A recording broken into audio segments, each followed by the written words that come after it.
we're going to start with this one. I'll give you 2 minutes to try and solve it. This is just a reminder of what we did last time. So here, again, we always start with the same. Whenever you have a question like that, start with the same point. So what do we start with?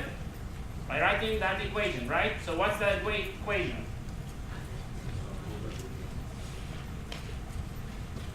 Sorry?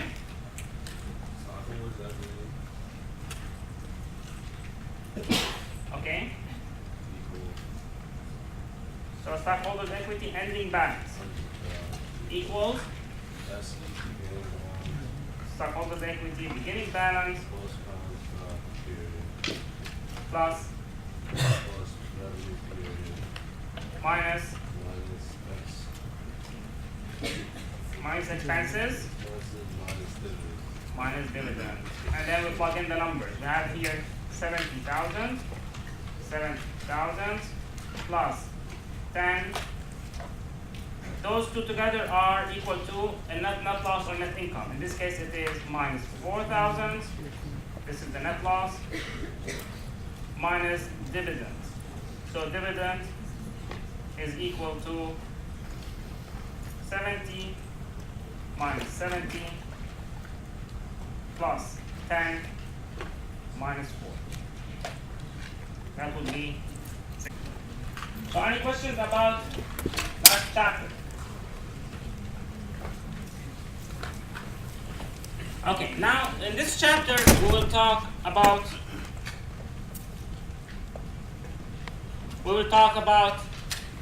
journal entries. Mostly the focus here will be about the recording process.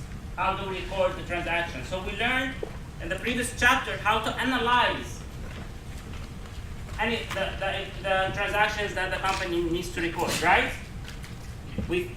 What did we say about analyzing a transaction? You need to identify what? The accounts that are involved, and then you need to see whether they have increased or decreased. Here it will be the next step.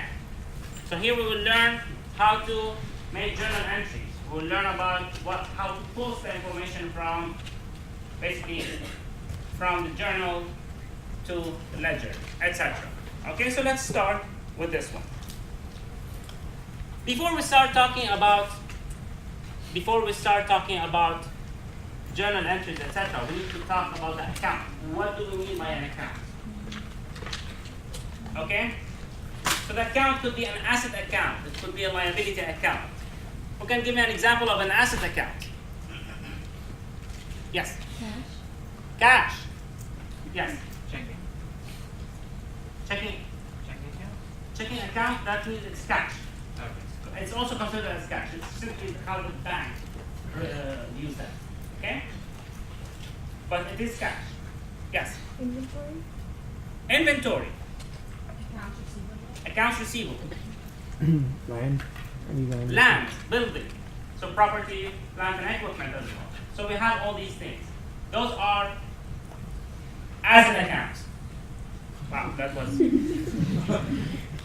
sudden. It's not my fault. I don't know what happened. Can you guys hear me in the back? Excellent. I hope you're not watching YouTube or updating your Facebook. Promise?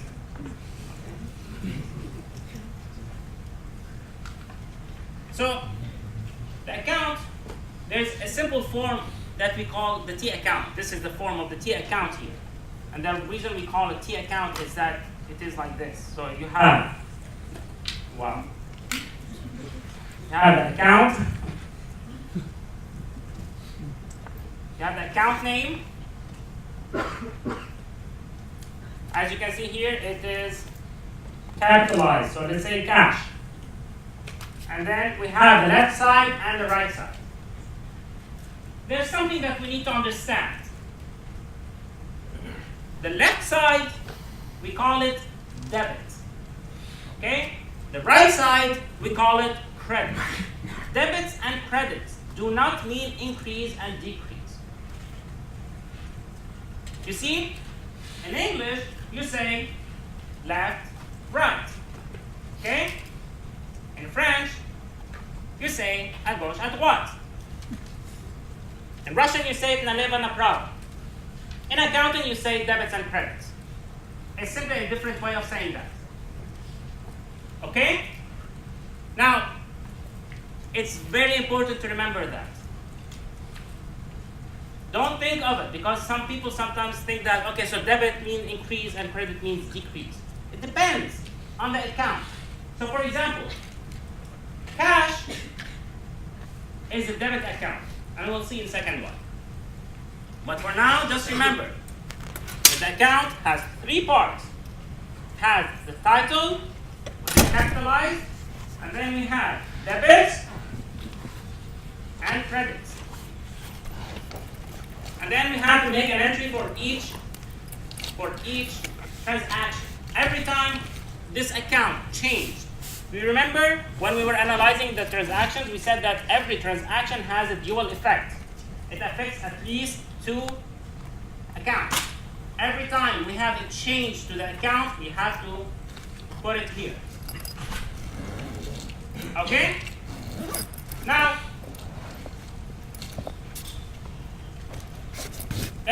I'm just going to show you this example. This is the same one that we had.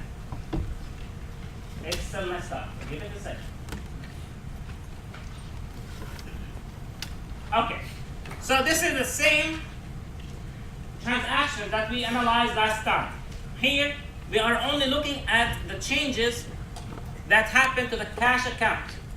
You remember the company purchased equipment, purchased supplies, etc. So here, we are only concerned about the transactions that happened under cash. Because this is an example. But you see, whatever we're doing here has to be done for each and every account. So, for example, we had owners of SoftBite invested $15,000 in the company in cash. What happened? Cash has increased by $15,000.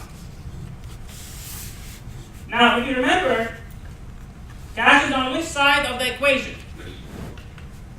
So, yes? The left side of the equation, right? It was assets equals liability plus stockholders' equity. Right? So cash is here. It's to the left side. So any increase to cash will be on the same side of equation. So an increase in cash will be, we will enter it on which side? Here. Left side. And we say that we have debited cash. So you debit cash. When you say debit cash, it means cash has increased. And when cash increases, you debit that account. Why? Because cash is an asset account. So all asset accounts are normally debit accounts. So they have normal debit balance. When they increase, you debit that account. If they decrease, you credit it. So you remember here later on, they paid salaries for $7,000. The minus here was credited. As you can see, there is no minus anymore. Because the word credit, it simply implies that when you say cash was credited $7,000, it automatically means that cash has decreased by $7,000.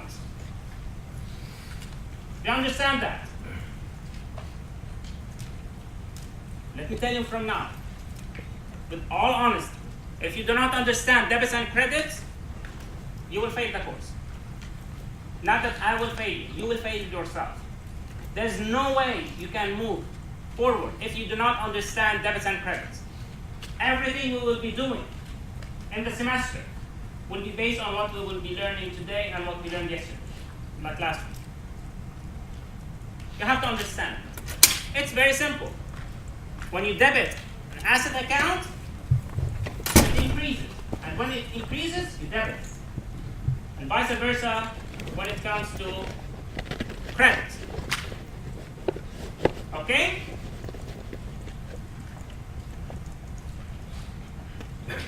At the end, you have the balance here. The balance is simply debits minus credits. When it is. When debits are more than credits, the balance will be on the debit side. When credits are more than debits, the balance will be on the credit side. So if we had equipment would be treated in the same way. If you buy a truck, your equipment account will increase, right? When it increases, what do? Do you debit it or credit? Debit it. Okay?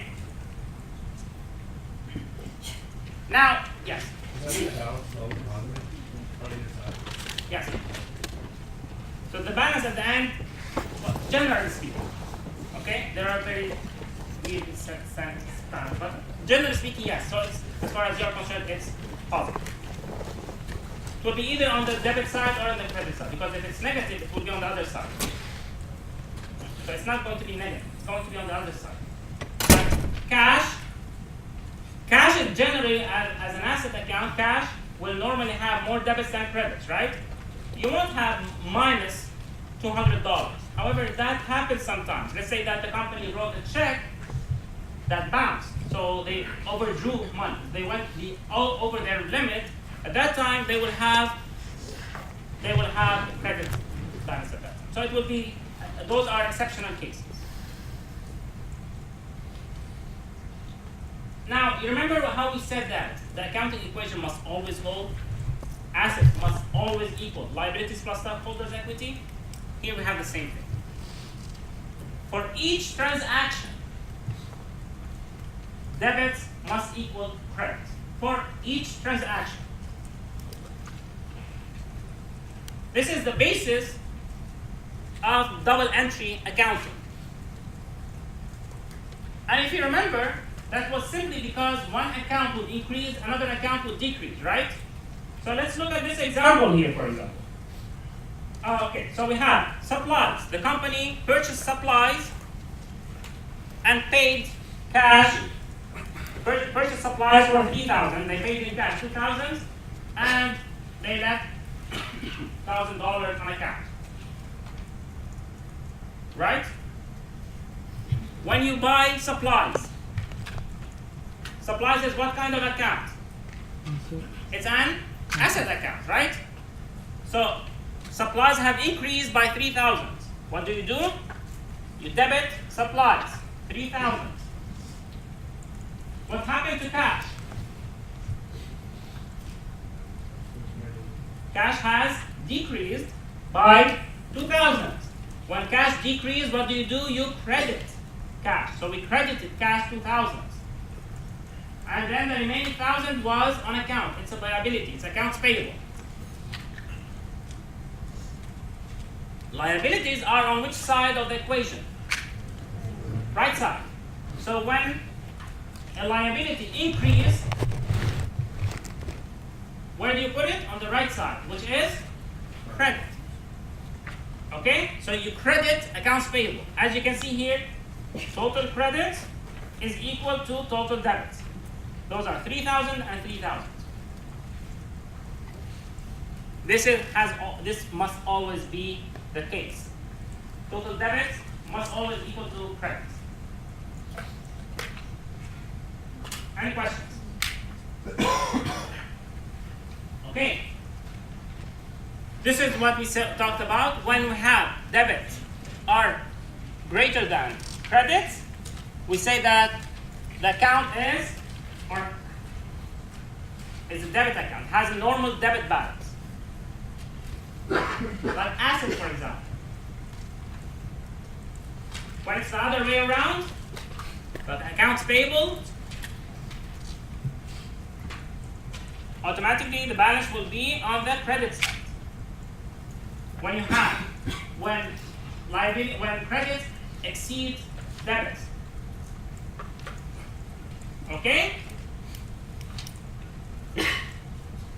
So let's start with them one by one. We already talked about assets, like cash, and now we have decided that because cash is debit account, so any increase will be on the debit side, any decrease in cash or in assets will be on the right side, will be on the credit side. Okay? Liabilities, they are the other way around, right? They are on the other side of the equation, so they behave in exactly the opposite way. So when you have an increase in a liability, it will go on the credit side. When we have a decrease in liability, like when you pay debt, you have a decrease in liability, what happens? You debit that amount. And you will see later on it will all fall in place. And then you have the normal balance. Normal balance is on the side that it increases. So cash. The normal balance for cash is? Sorry? Debt. Is debt. Normal balance for liabilities is credit. And hint, it's on the screen. See? Here. And that's the second hint. Okay? So you have to forget about the fact that when you talk about debits and credits, we're not talking about increasing and decreasing. Debits and credits, left and right. This is it. Now how it will affect how this affects each account, that's a different story. So when you debit cash, what happens to cash? Increases. When you credit liability, what happens? When you credit, for example, accounts payable, it increases. Okay? If you get mixed up, rewrite the accounting equation. Liabilities is on the right side. Stockholders' equity is on the right side. So any increase in the right side will go on the right side of the T account. Okay? So an increase in liability will go on the credit side, will be credited to that account.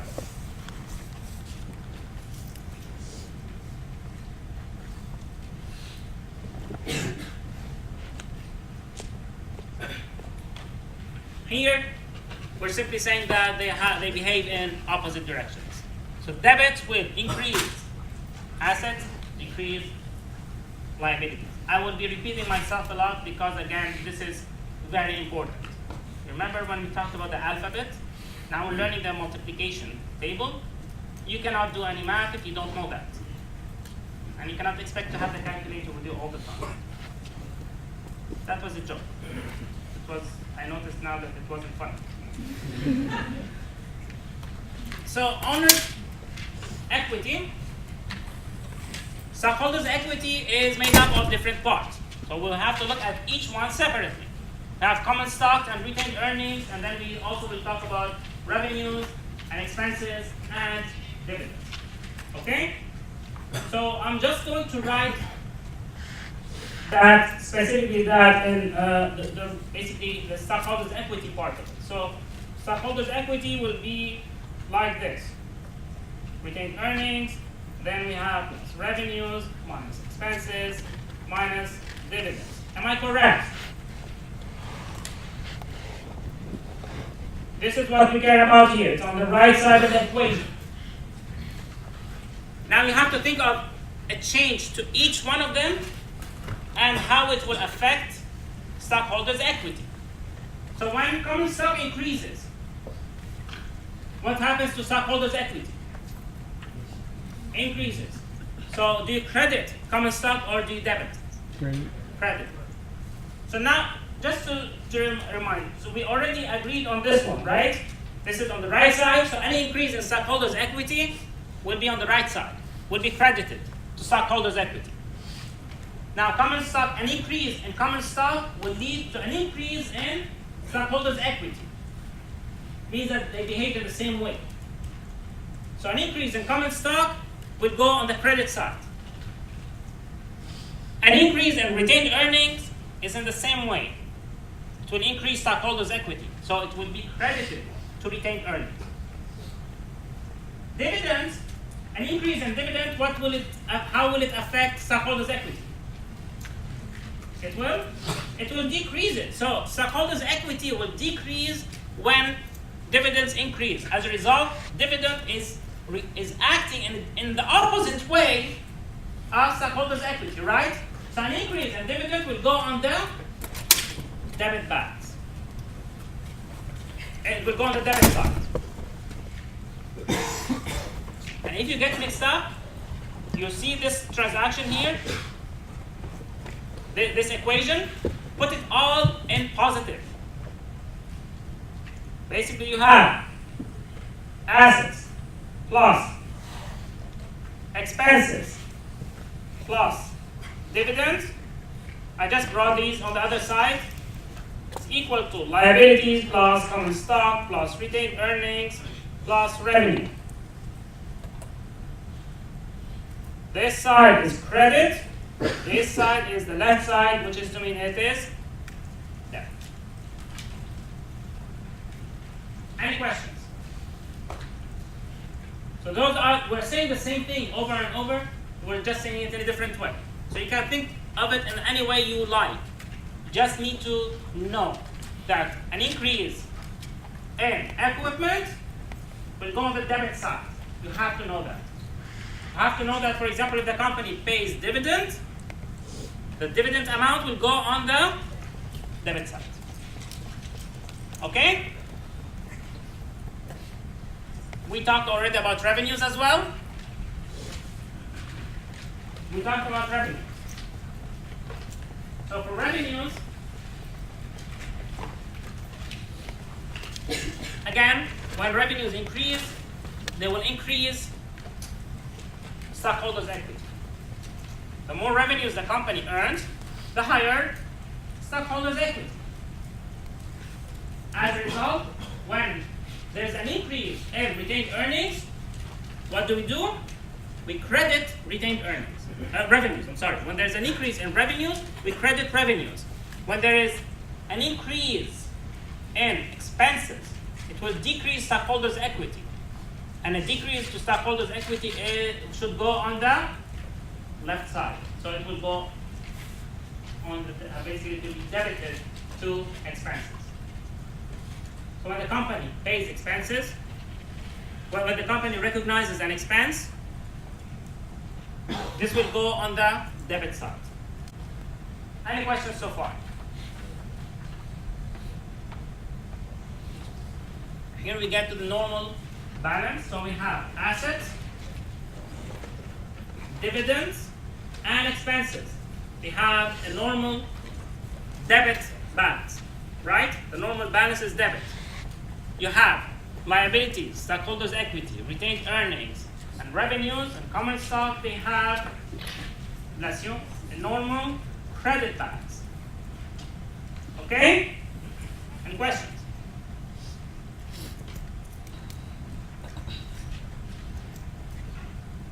So here, those for the balance sheet. On the balance sheet, if you remember, we started with assets, and then we included all the liabilities and stockholders' equity. Do you remember the balance sheet? You should remember the balance sheet. So if you remember, for the balance sheet, we started by listing all the asset accounts, and then we listed all liabilities and stockholders' equity accounts. Right? So for that one, for balance sheet, we include those accounts. When we talk about income statement, we're talking about revenues and expenses. So it's basically the income statement you will list all revenues, and then you will list all expenses, and the difference between the two will either be net income or net loss. Right? So this is as simple as that.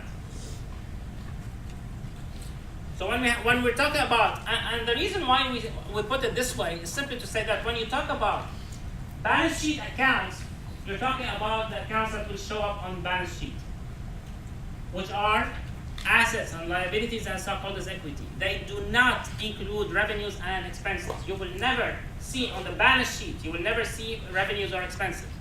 Because revenues and expenses, they go on the income statement. Okay? That information is summarized in one number at the end. What would that number be? Net income. Yes? Net income. Net income. So then you have net income that will go on retained earnings statement. Do you remember the second one? It will go on retained earnings statement. So that information, all the information in the income statement is summarized in one term. That's net income or net loss. And that will go on retained earnings. Then you will see that retained earnings statement will summarize the information between retained earnings, dividends, and net income. And we will have one term coming out of that statement. That is retained earnings ending balance. It is that term which summarizes retained earnings and net income and dividends. And net income would be summarizing revenues and expenses. So it's that term, retained earnings ending balance, that will go on the balance sheet. It will go under the equity side.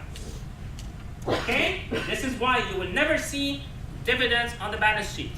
Why? Because it was included in retained earnings. So you're not going to include the same information twice. You don't need to include revenues and expenses on the balance sheet. And the reason why they do that is to avoid having like a really, really long list in one statement.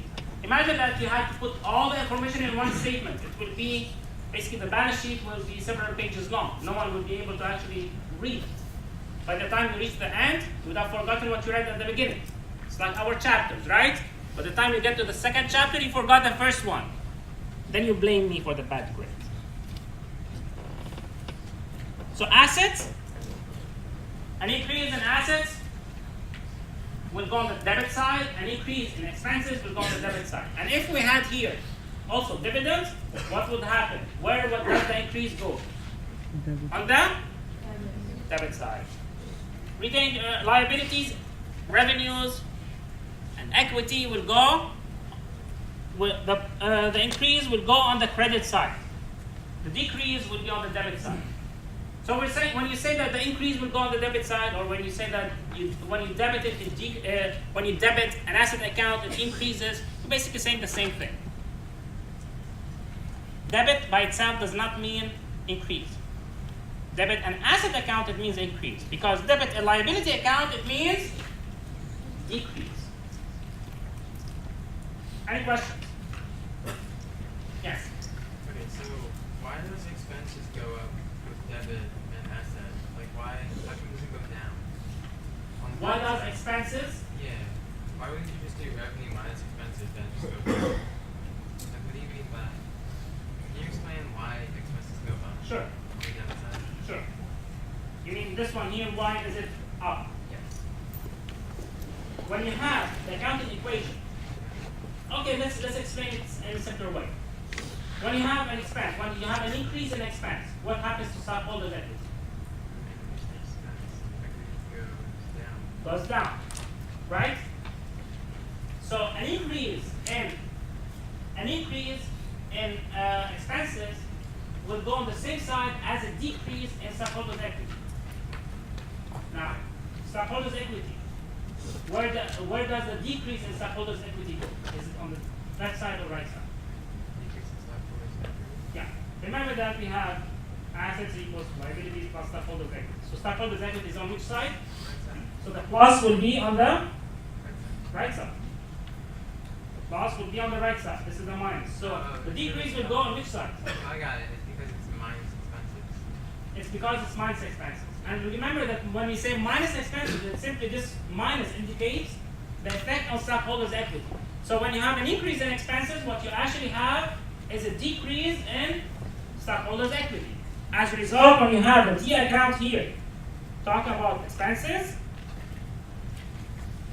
the increase in expense will take the opposite side of an increase in stockholders' equity. So the increase in stockholders' equity is here.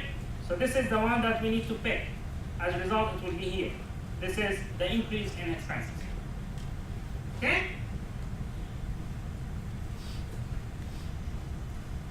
So this is to summarize it. You will have to answer those. Again, here we did it in different ways. Whenever you get confused, put all the terms in positive. This is how I do it.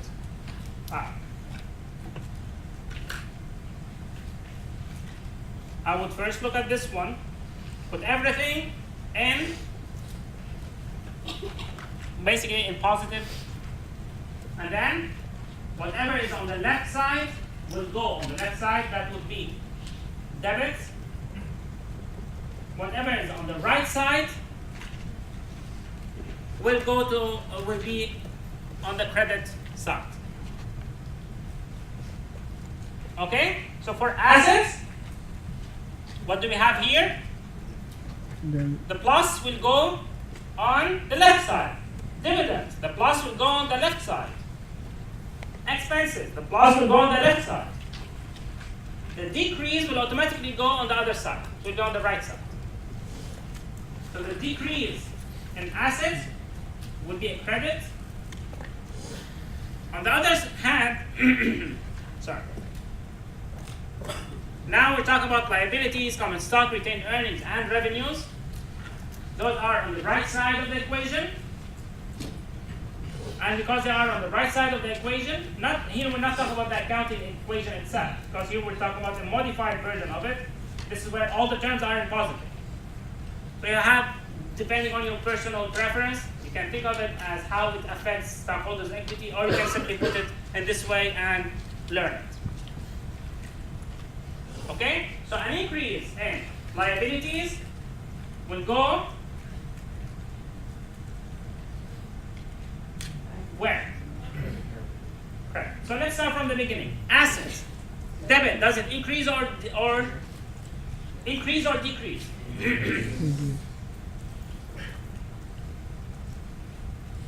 Oh, I'm supposed to write that. Yeah, we learned that, right? Okay, so let's do that. That's okay. Assets will be, so under debit, is it plus or minus? Plus. Credit. Minus. Dividends. Plus. Minus.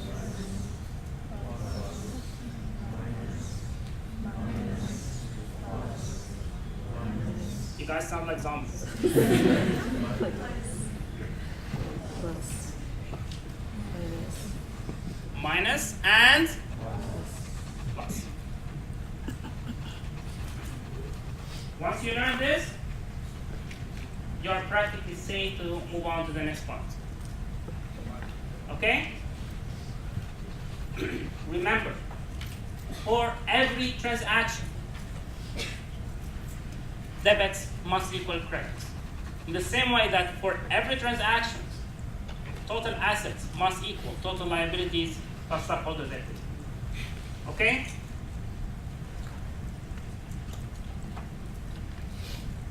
So, let's do this.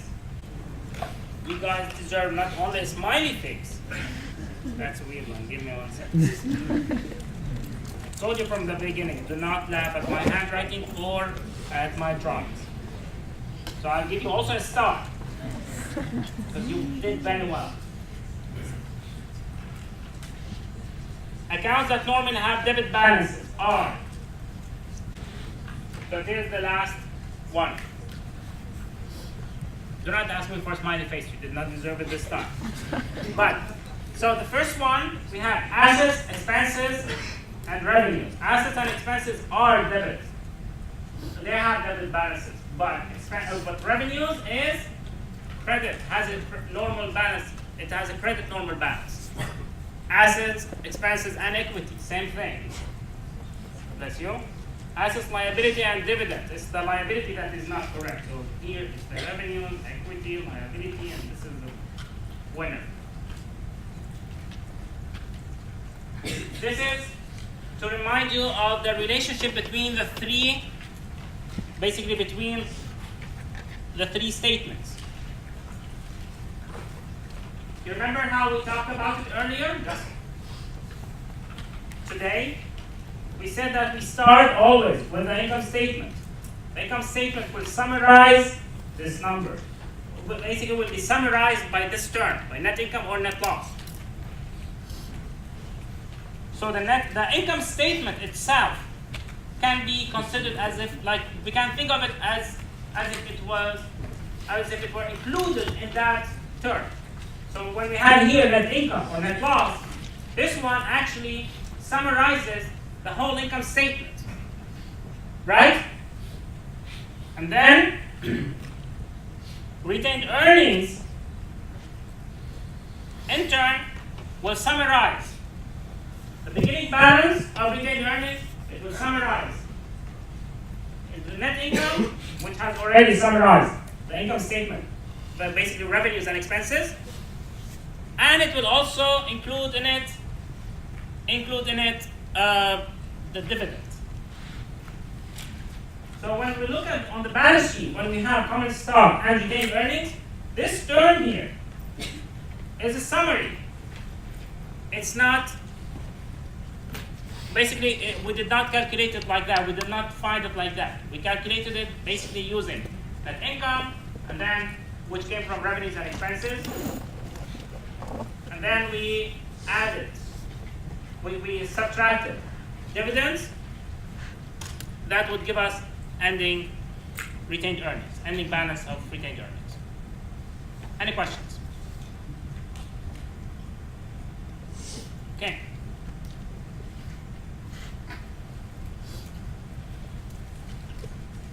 Here, this is how it's written, and this is the expanded accounting equation, right?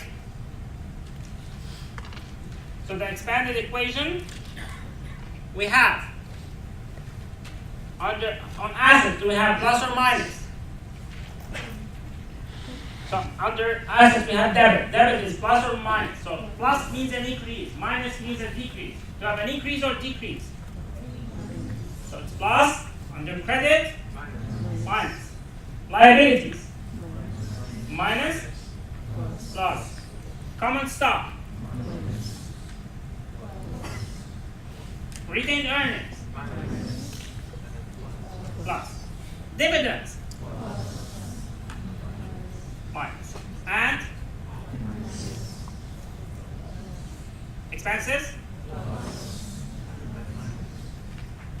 Okay.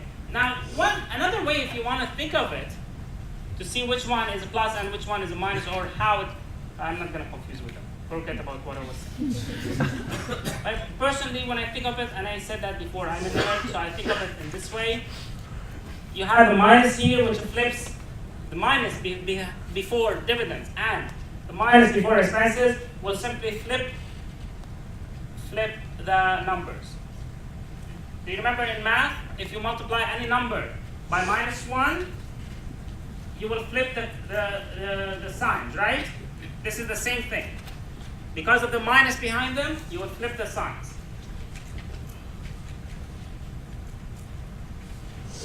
Okay, so Kate Brown, president of Hair, is having funny sense of humor. So, has just rented space in a mall, okay? And she wants to open this beauty salon, and she wants to start recording the transactions. Identify the balance sheet account that her salon will likely need to record the So what are the accounts that you expect such company to need? Okay?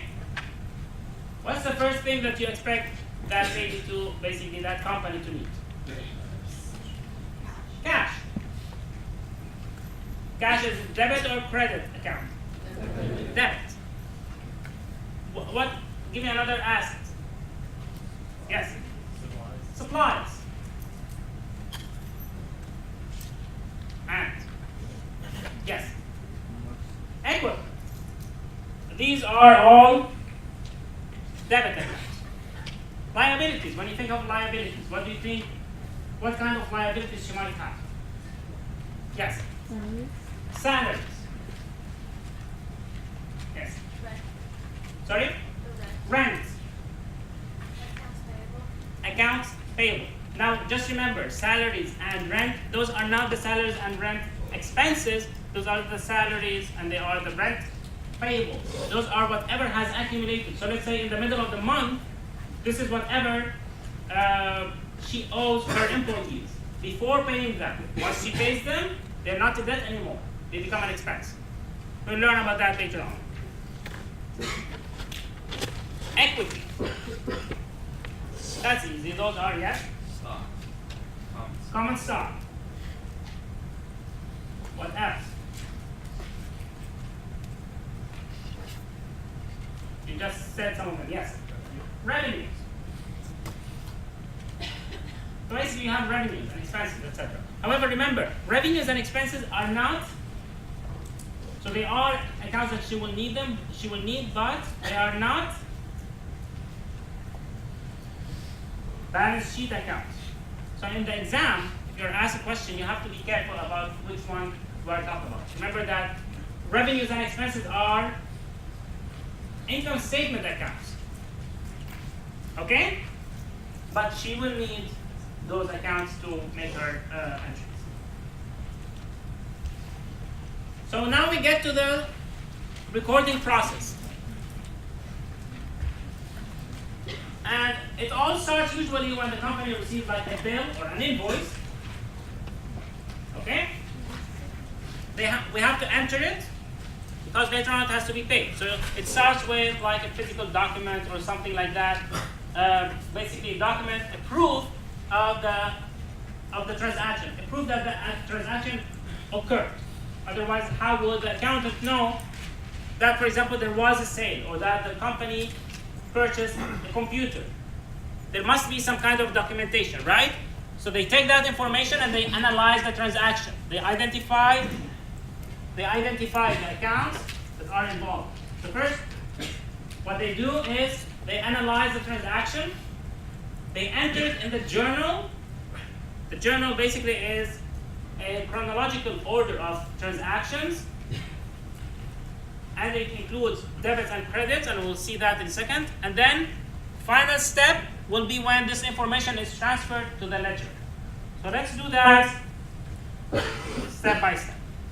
The journal. The journal is called Book of Original Entry. This is the first place where the transaction is recorded. Now, most companies have more than one journal. They have like sales journal, they have purchase journal, etc.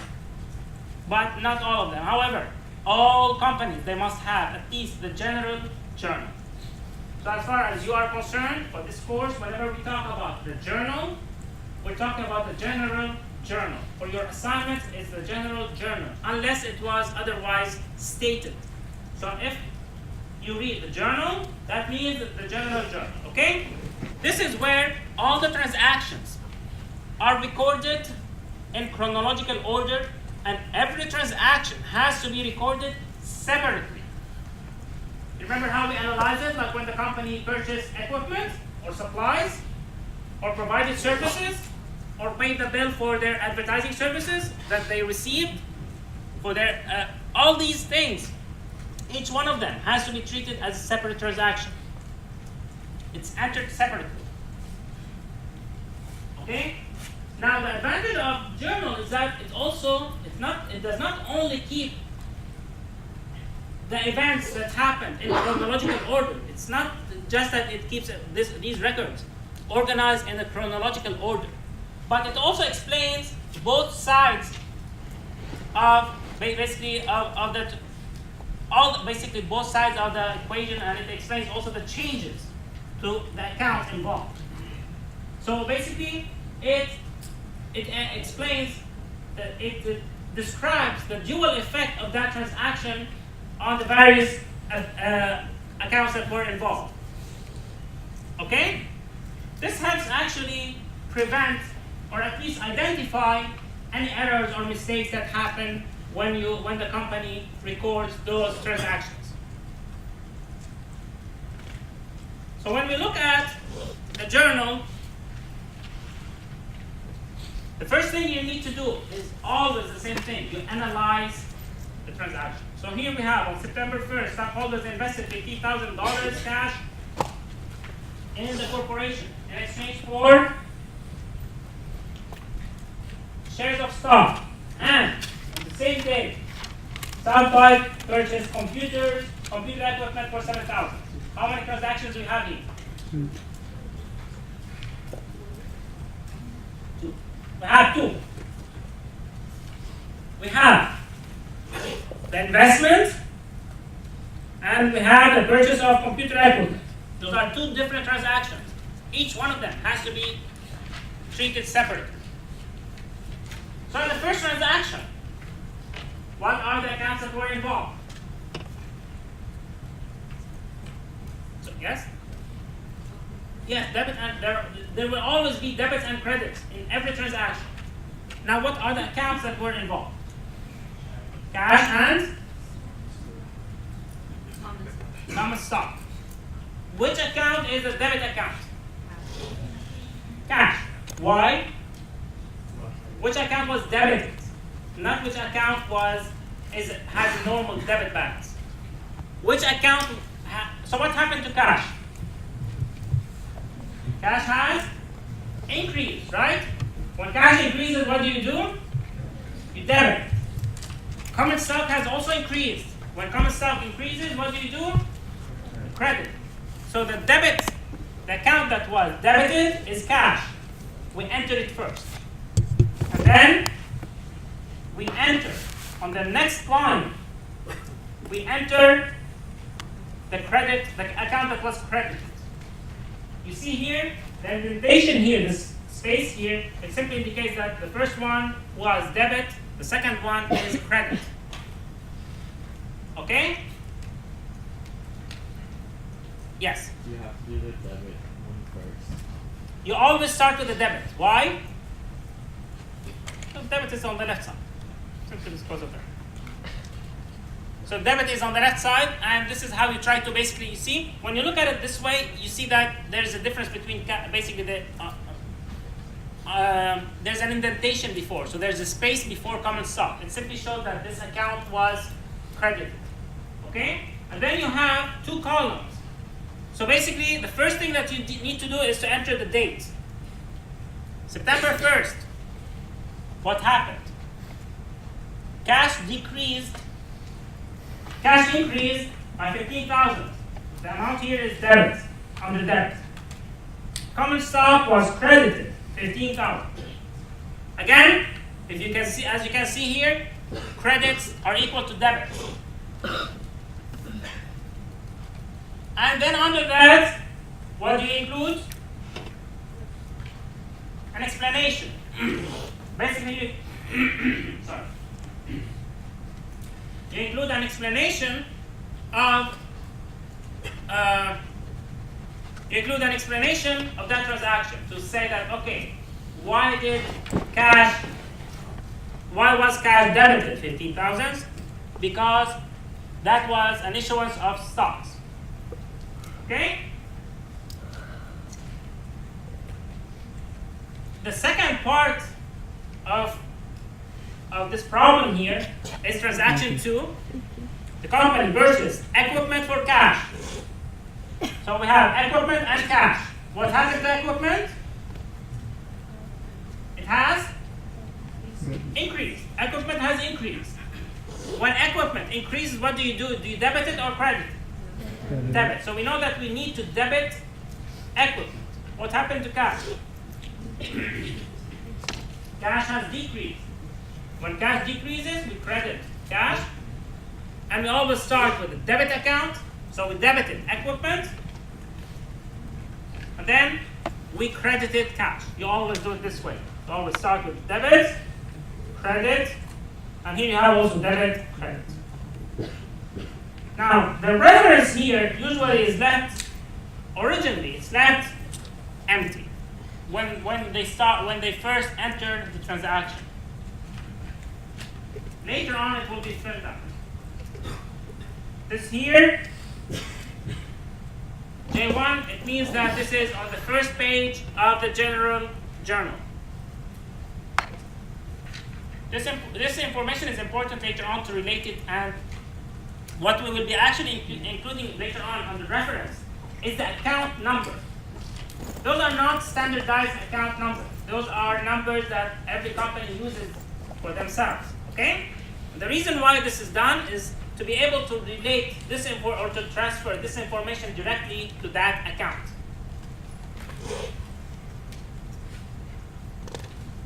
Now, like we said, we have simple transactions and they have compound transactions.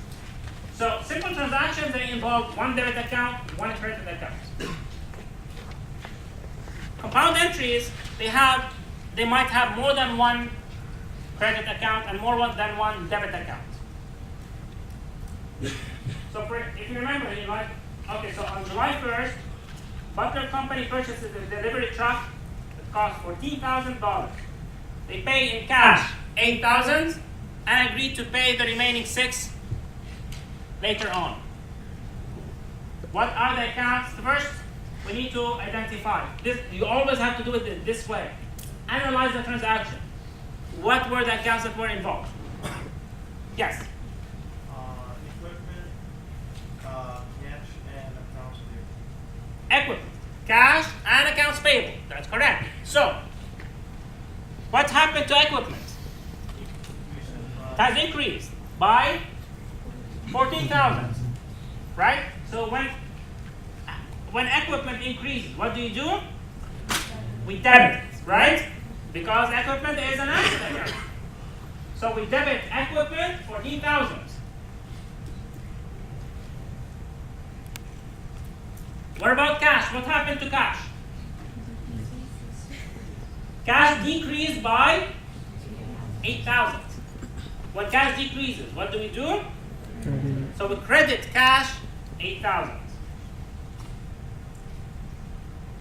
What about the remaining 6,000? It's on account, which is to mean accounts payable. What happened to accounts payable? Sorry? It has increased.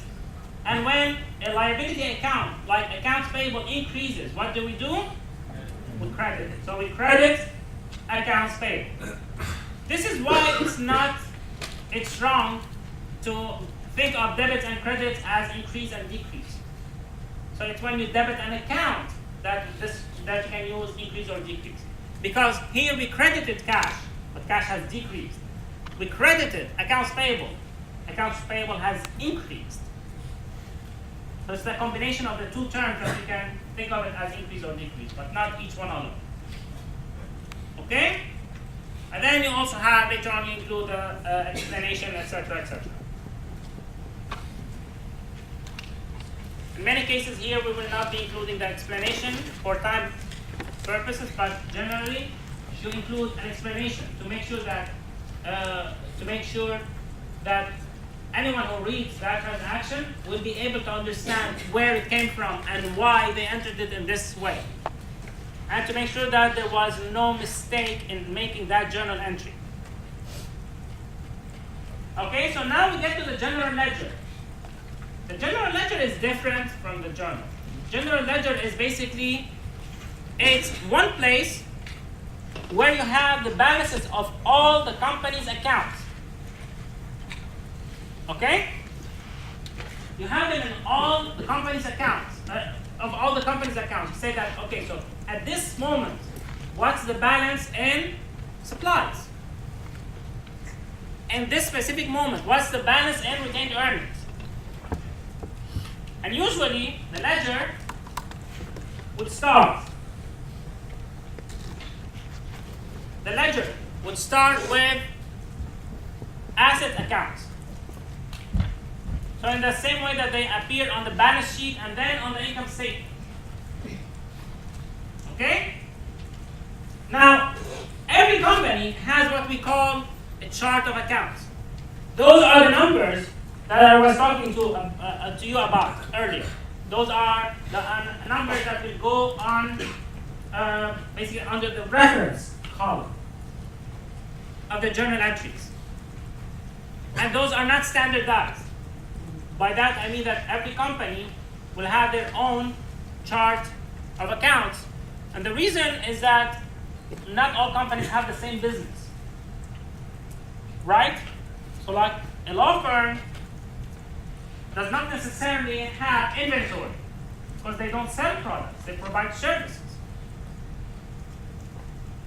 Okay? And here usually, as you can see, you have gaps in between. Who can tell me why do they have gaps in between the numbers? Yes? So that they can have more things available on there later on. Exactly. So if they want to add a new account, let's say that this was, for example, Best Buy before they introduced the Geek Squad. They didn't have any services, etc. And then they added them later on. As you can see here, we first have assets, then liabilities. After that, we have stockholders' equity. And then then we have revenues and expenses. They always keep gaps to allow for future expansion. Okay? So we talked about the T account. However, while the T account is easy to understand, right?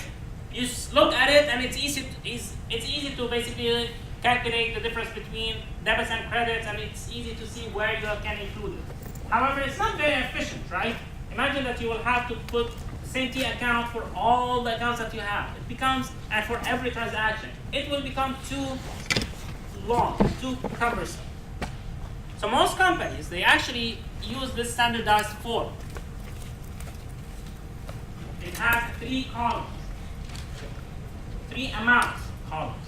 It has the debit column, it has the credit column, and then it has the balance. This number here, what's this one? This is the account number that shows here. So cash is 101. Here it tells you that this is the account number 101. It's cash. It's titled here cash. And for every transaction, this is exactly the same information that was entered before. So you have June 1st. Cash was debited 25,000. The balance was 25,000. Here, assuming that before that it was 0. Okay? And then June 2nd, there was another transaction where cash was credited 8,000.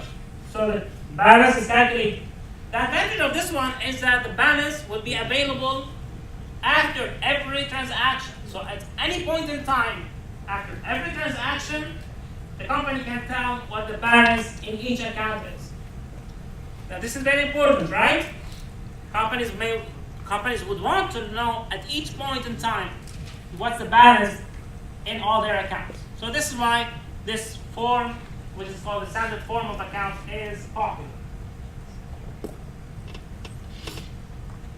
Now, once we finish with making the journal entries, this information is transferred to the general ledger. As you remember, the general ledger will deal with individual accounts. Okay? So the first step here, you transfer the dates.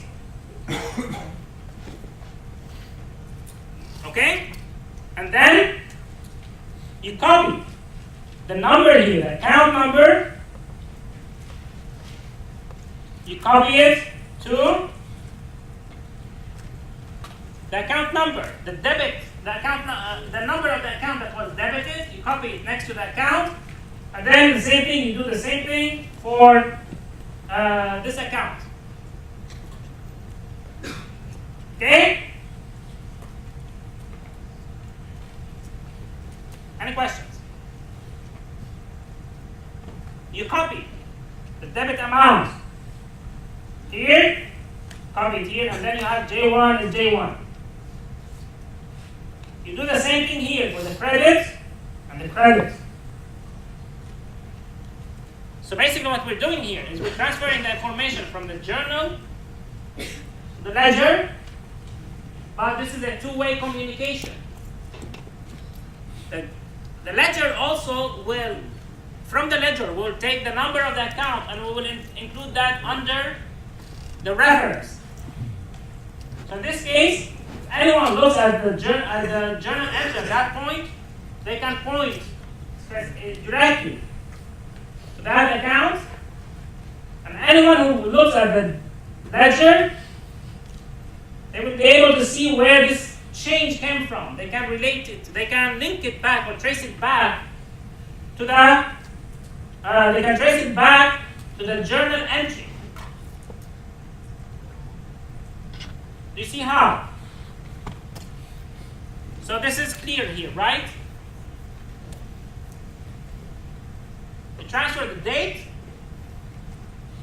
the number of the account to the journal, back to the journal, and then the debited amount and the credited amount. Any questions? As you can see here, most of the time, the explanation is left blank here. Why? Because if you need to look at the explanation, you can simply look at the journal entry. There's no point in replicating that information. It's here. However, you can simply just trace it back to the journal entry. Okay? Any questions? So posting usually transfer journal entries is when you transfer journal entries to the ledger. It cannot happen before journalizing, because the first thing that happens is taking the journal entry, right? So we have, whenever we are making a journal entry, when you want to do that, the first thing is you need to analyze the transaction and decide whether you need to record it or not. Next, you need to identify the accounts that are involved. Okay? Once you have the accounts involved, identified, you look at the change in each account. Did it increase or decrease? And then you look at the account to see whether you need to debit it or credit. Once you know this information, basically you have the journal entry. So for example here, on October 1st, C.R. Bird invests $10,000 cash in an advertising company to be known as Pioneer Advertising Agency. And here, they invested $10,000 cash. The first thing you need to do is, do you record it, yes or no? Yes. What are the accounts that were involved? Cash and common stock. So we have cash and common stock involved. What happened to cash? Cash has increased. Stockholders' equity. What happens basically to common stock? Common stock increased. So you enter here. You know that cash has increased by 10,000. Common stock has increased by 10,000. Cash is an asset account. When cash increases, what do? So we debit. We know that we are going to debit cash. So we debit cash. What happens to common stock? Common stock has increased. So what do? We credit. So we credit common stock.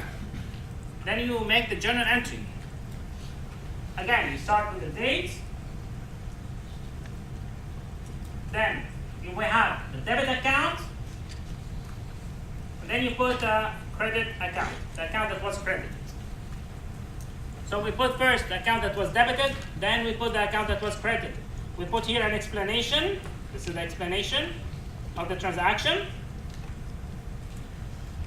And here they put the reference numbers afterwards. So this is, they talk about the final thing. And then you transfer the journal entry to the ledger. This is where you post it to the ledger. Under cash, here we're using the T account. So cash was debited, common stock was credited. And you put here the date. So October 1st, 10,000, October 1st, 10,000 was credited. Any questions? Okay, let's do the next one. On October 1st, Pioneer purchases office equipment costing $5,000 by signing a 3-month, 12%, $5,000 note payable. For now, ignore those things. Think about it simply as by signing a $5,000 note payable.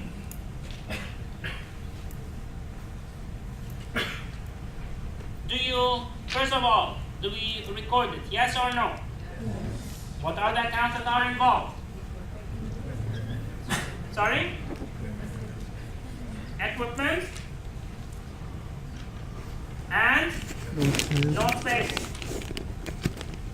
What happened to equipment?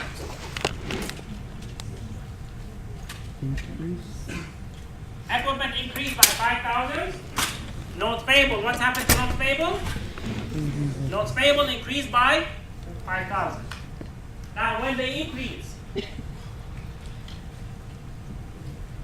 When they increase, what do you do? Next, you do the debit credit analysis.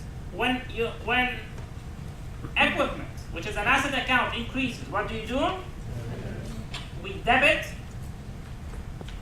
equipment, and when notes payable, which is a liability account, increases, what do? We credit it, right? And here, as you can see, the two sides of the equation have to be equal. It's not that now we started with debit and credit, we can't start messing up the accounting equation. Both of them have to be correct. Both sides of the equation. And at the same time, debits and credits must be equal. So here we know that we are going to debit equipment. So we start with equipment. So October 1st, we have equipment is debited 5,000 and notes payable is credited 5,000. Again, debits are equal to credits. After that, what do? Post it to, post it to the ledger, right? So we look at the two accounts. We have equipment account and we have notes payable account.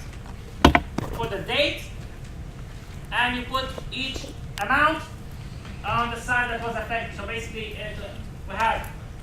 we debited equipment, so we'll put it under the debit side. We credited notes payable, we put it on the credit side. Any questions? Good. On October 2nd, Pioneer receives a $1,200 cash advance from our Knox, a client, for advertising services that are expected to be completed by December 31st. Do you record it, yes or no? Okay.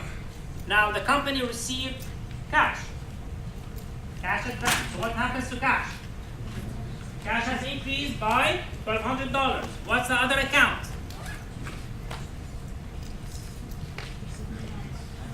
Accounts receivable means that the company did not receive the cash, but expect to receive cash. Read it carefully. Read the sentence carefully and tell me what happened in English, plain English, not in accounting English, in plain English. What happened? Yes? Did the company provide the service? Did the company receive a service? If the company received the service, it would be an expense. Did the company provide the service? Did they provide it? Not yet. They are going to. So, revenue, in order to recognize it as a revenue, it must have happened. The company must have already earned the money. Did the company actually earn the money? It's in advance. So the account that is involved is called unearned revenue. This is going to be a revenue later on, but for now it's unearned revenue. Now, unearned revenues is a liability account. Why? Because the company now owes our Knox a service. They don't owe them money. They don't have to pay them in money, but they have to pay them in service. They owe them a service. This service is a liability. It's a debt. Later on, when they actually do that, we will continue that on Friday.